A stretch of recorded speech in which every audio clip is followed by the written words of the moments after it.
let's look at how to install WordPress on your computer. There are three software that you need. First is Xampp, where you can download it at apachefriends.org/download/HTML. Essentially, Xampp turns your computer into a web hosting server. Then, of course, you need to download WordPress by pressing the button here, and you need WinRAR to extract the WordPress installation files.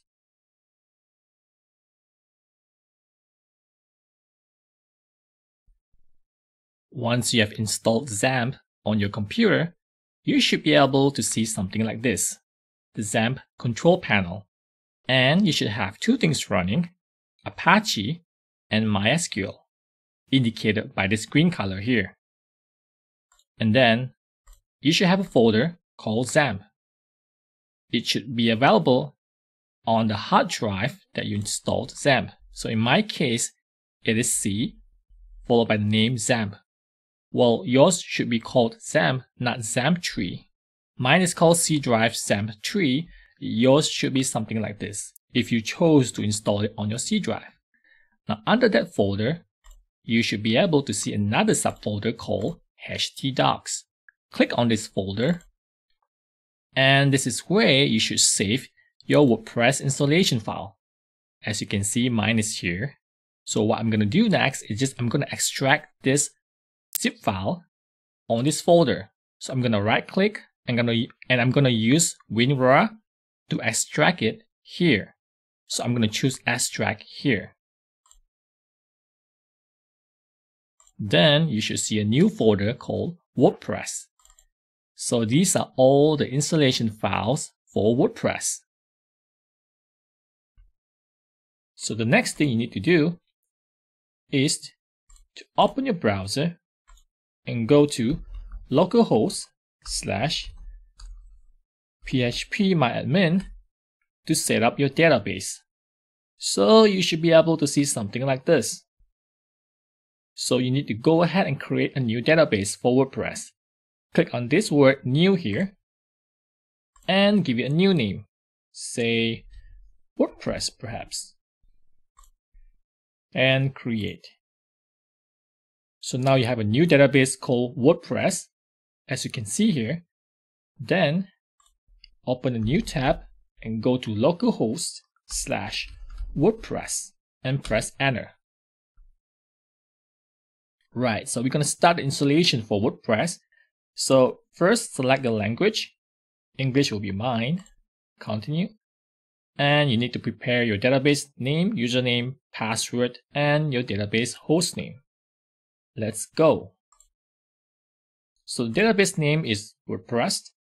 Username by default, your MySQL database username is root. And the password is actually a blank, so you don't have to enter anything here. Database host is always localhost or maybe 127.0.0.1. Depends on your setting. And the prefix, we're just going to leave it as WP_. Then press submit. And press run the installation. So the next thing that you need to do is to give it a name for your new WordPress site. I'm just going to call it WordPress demo site. Username, I can set it anything that I want. This will be the username for the admin.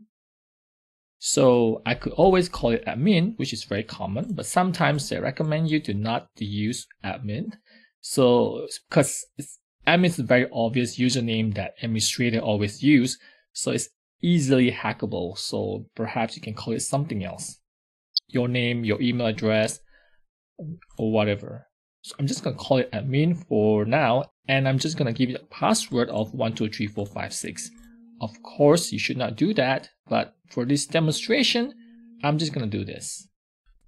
So for my case, I'll just confirm the use of this weak password. You can just enter your email address here. So I'll just enter my demo email address, and You do not want to check this checkbox here. You always want search engines to crawl and index your website. So don't check this box here. Then click on Install WordPress.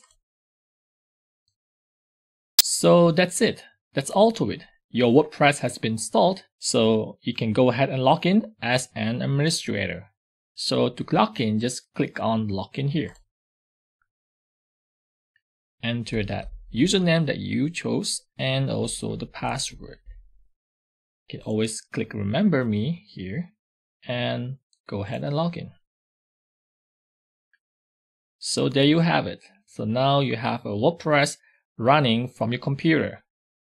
To check out the homepage of this new WordPress installation, just go to localhost/WordPress and press enter, and you should see something like this.